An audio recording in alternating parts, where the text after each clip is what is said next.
This is 8 Minutes of Awesome. I'm Jennifer Lipsky, and joining me right now is Hazel Savage, who is the social marketing manager for Pandora Radio in Sydney, Australia. Hi, Hazel. Hi, thanks for having me. Oh my gosh, it's my pleasure. Hey, I'm curious. I know that you're not a native Australian. Where are you from, and how did you come to be in Australia?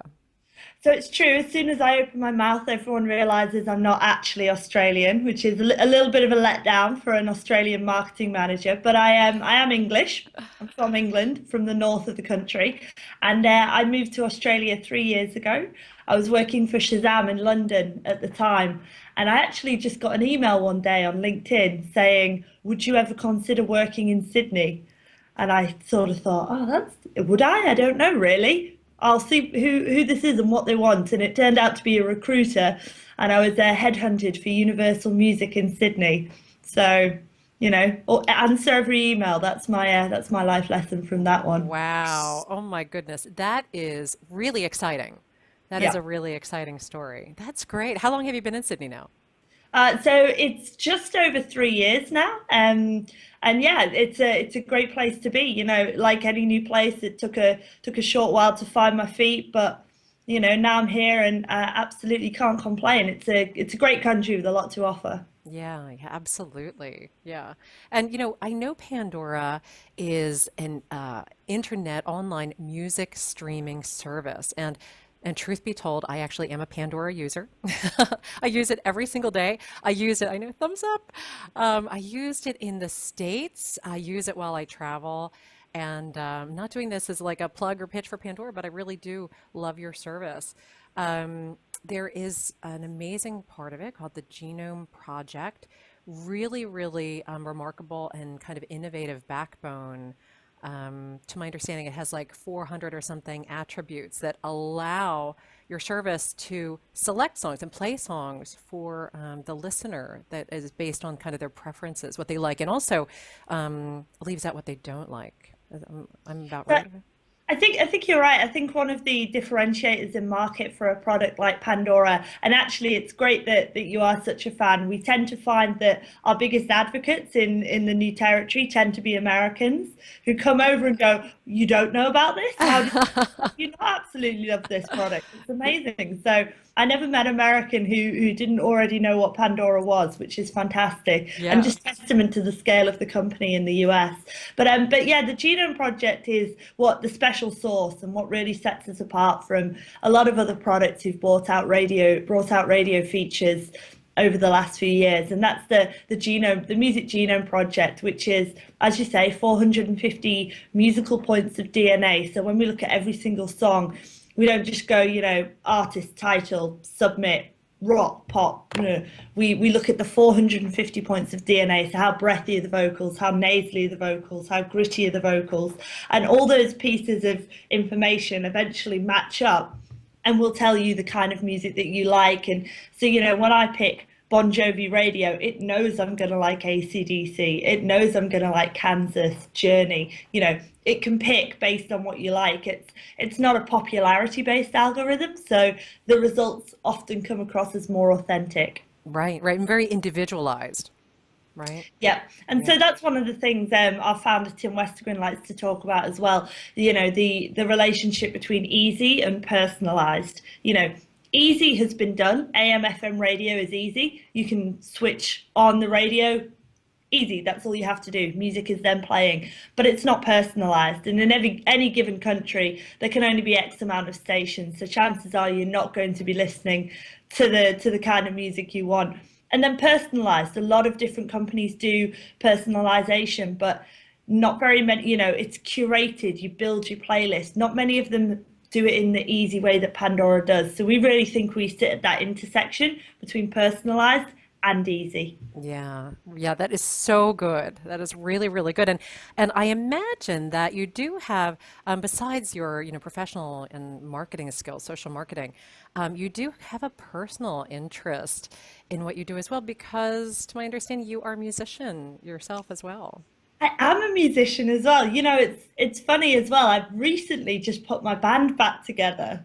I haven't played a show in like 5 years, and I'm 30 now, and you're never too old to do what you love, but it's funny to come back to it 5 years later and put an act together and put the band together and play a show. So actually playing an all female three-piece punk band, Oh, which is fun. not what everyone would expect, but it's a lot of fun. We got a show this Thursday. Looking forward to it. Our Exciting. second Yeah. ever show in Australia. So there we go. Yeah. Oh my gosh. Put it out there. I'd love to hear about it. And so tell me, why is it that you do what you do? You know, the social marketing aspect, the bands, being in the band. Why is it that you do that? I think, why do I do what I do? Simple, really. I can't really do anything else to some extent.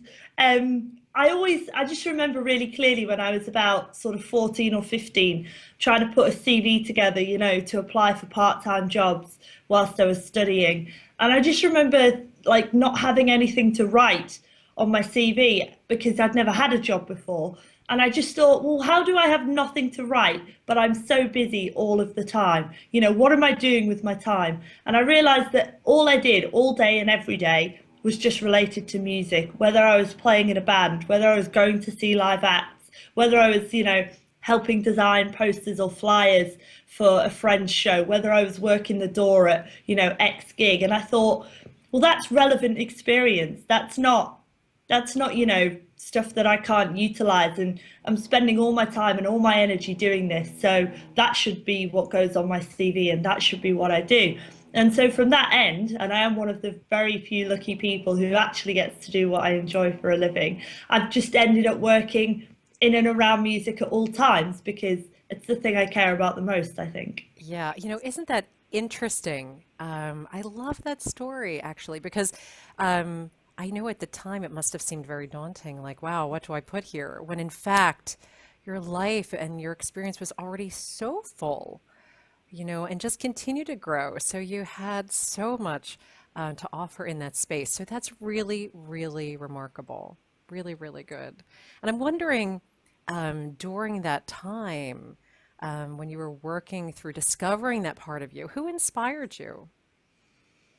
I think a lot of people have definitely inspired me. So probably not the answer that most people would give, but the artist that inspired me to pick up the guitar was Boston.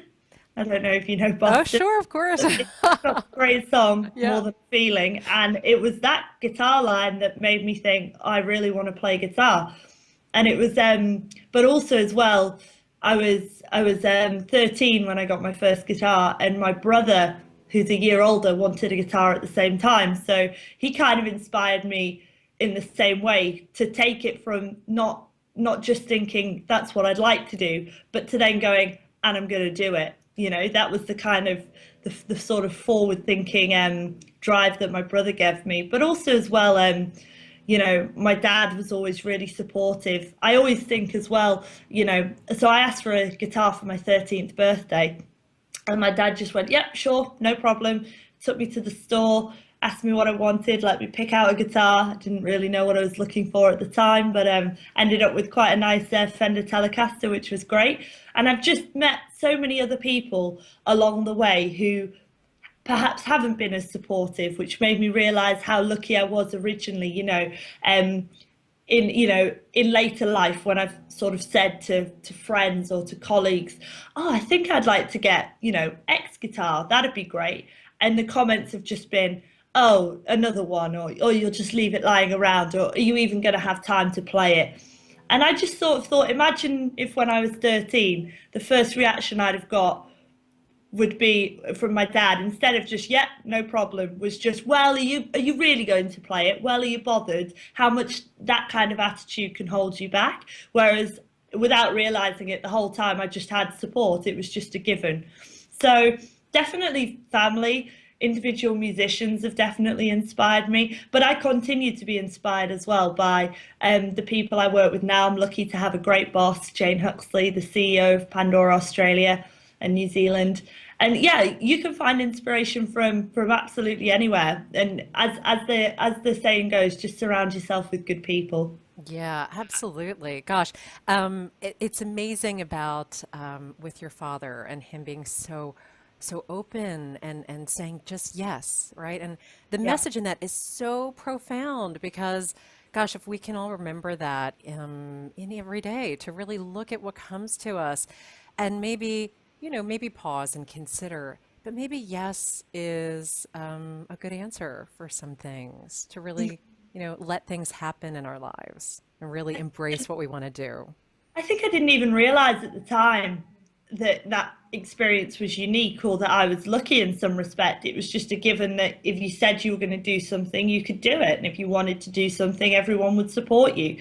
And so I was lucky enough to have been brought up in that surrounding. But yeah, I do appreciate looking back that that is perhaps more unique. But I've tried to carry that on into my career as well. We used to have a great principle when I was at Shazam that I've carried with me through the rest of my career, which is there's no such thing as a stupid question.